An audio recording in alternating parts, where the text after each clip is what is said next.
Hello friends, welcome to Ansarkari. I am Vikas Bhardwaj, and in this series we are now taking up what was happening even after Kushanas and Shakas period. Was there some kind of amazing development or same story was going on? So when large number of people and groups they came to India, whether they were Shakas, Kushanas, Indo-Greeks, or even traders and merchants from different parts of the world, they were all categorized and called as Yavanas, or you can say another term which was used for them in the longer run was Malechha. Malechha, the term used for all those who are not supposed to be fitting into the fourfold Varna system, because Dharma Shastras and Brahminical texts were not talking about them, as they were not suitable and they were not following adherence to Brahminical code of conduct, which meant certain good ideas but certain theoretical and socially discriminating ideas also. It was in this context that in 4th century AD, a new kingdom aroused in Ganga Valley. This kingdom went on to establish itself in a great manner, and thereby a new age started, which is popularly known as Gupta period or Gupta age, or in Hindi what we say Gupta Kal or Gupta Shashak. It was in this period that new cities will emerge, and also this period will witness great patronage to art, architecture, literature, and definitely scientific learnings. So Gupta period is characterized by the beginning of control over regions around Ganga Valley. For example, Srigupt was the founder, but first important king of Gupta period was Chandragupta I. We call him Chandragupta I because there will be another very important king who will be known as Chandragupta II or Chandragupta Vikramaditya. That is why, in order to distinguish between the two kings, one is called Chandragupta I and another is Chandragupta II or Chandragupta Vikramaditya. Obviously, the king himself was not calling himself as Chandragupta I. That is how in literature and in history we describe him. Chandragupta I, around 320 AD, he was going to control and extend his sway over different areas. For example, Saket, that is present region in and around Ayodhya, Prayag, the region in and around Allahabad, and also Magad. So Magad, that means once more came into picture, and it became a very, very prosperous zone, and it was commanding position for trade, commerce, and administrative activities. So Chandragupta I, he went on to have marriage alliance with Lichchavis tribe. That means since long time republics were playing very important role, and he is going to have a very, very stable administration from the beginning. That is how he will be succeeded by his son Samudragupta. Samudragupta, very, very famous conqueror, a very famous administrator who went on to play a very important role as far as expansion of Gupta Empire is concerned. One thing we have to note here is, unlike Mauryan Empire, Gupta Empire was not so centralized. Unlike Mauryan Empire, Gupta Empire is not going to have direct control over large number of areas. Unlike Mauryan Empire, Gupta Empire is not having rock edicts, or you can say inscriptions, in large part of India. So these are some of the differences which we have to keep in mind. So Samudragupta was a great conqueror. How do we know that? Because of Samudragupta pillar inscription. So this pillar, which is actually Ashokan pillar, is in Allahabad, Allahabad fort to be more precise, and the same pillar is also having inscription of Jahangir. So you see, that is what is called historical legacy. Same pillar, same place, which was prominent in times of Ashoka, was also prominent in times of Samudragupta, and it was also prominent in times of Jahangir. So a great period of history is reflected. It is covering more than 1000 years. So it is in this context you can say that Samudragupta, which is actually known as Prayag Prashasti, Prashasti is eulogy. That means you have to praise your king. You are writing a poem about the greatness of your king. You are actually telling the world how great is your king. Something like you see in Indian movies or in South Indian movies, or sometime when we talk about great legends like Rajnikant. So it is in this context that Samudragupta's achievement are to be seen. He went on to uproot many kingdoms. He went on to subsume many kingdoms. For example, Delhi and nearby areas, they were covered into Gupta Empire.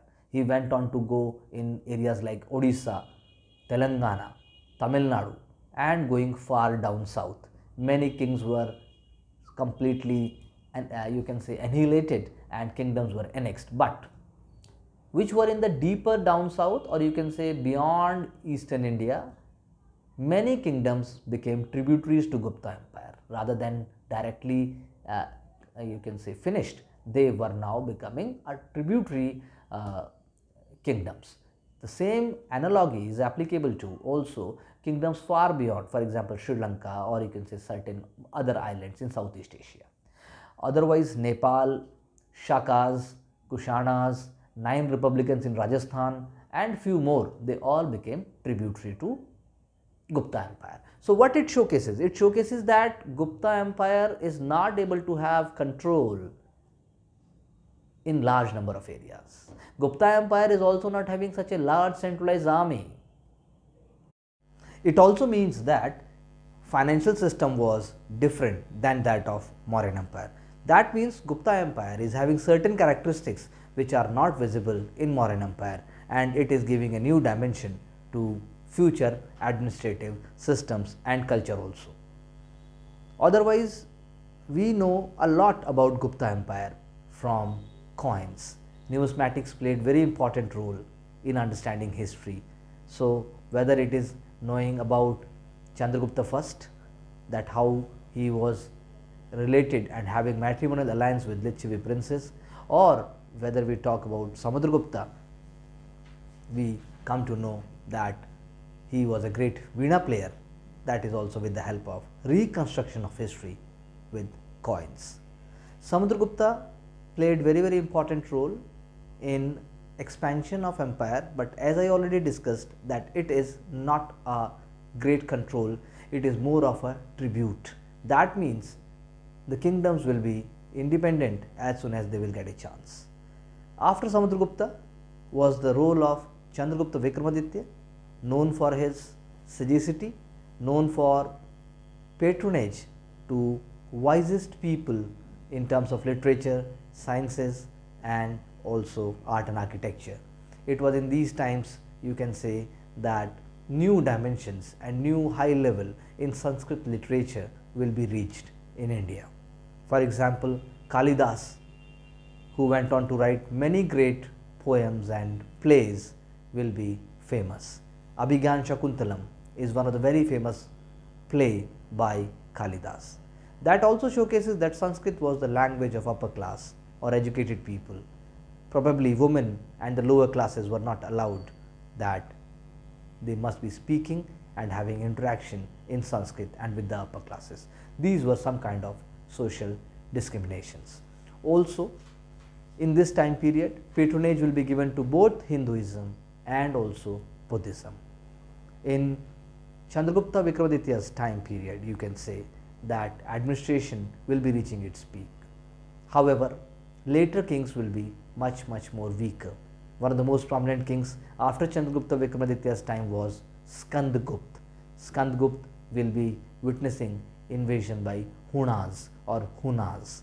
Hunas were nomadic people. They first attacked China, but then they were repelled, and they were having eye on India's wealth and prosperity, and that is how they will start invading, and that will be one of the reasons for collapse or decline of the Gupta Empire. Buddhism, as I already said, it will be prospering in Gupta period apart from Hinduism. But it is to be seen that the administration in Gupta period is not centralized. There will be division into provinces, and further there will be division into villages.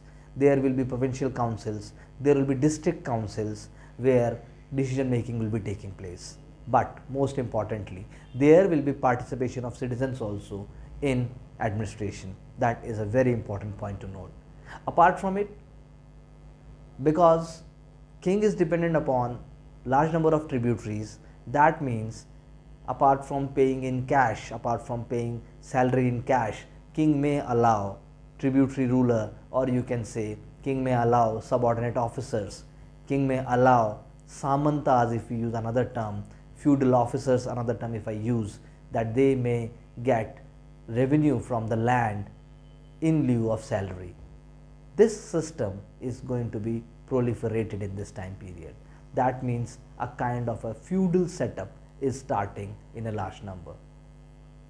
That also showcases that king was not going to have large army. King's orders will not be followed as and when feasible. It also means that whenever opportunity will be arising, there will be establishment of large number of kingdoms which will not be having any kind of control by the king. That means by the centralized empire.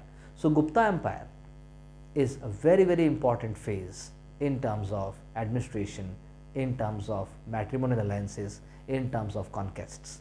For example, there will be good relations with Vakataka Kingdom, which will be one of the most important patronage giver to Ajanta caves, which are world over famous because of their great Buddhist art and mural paintings, apart from their architectural significance.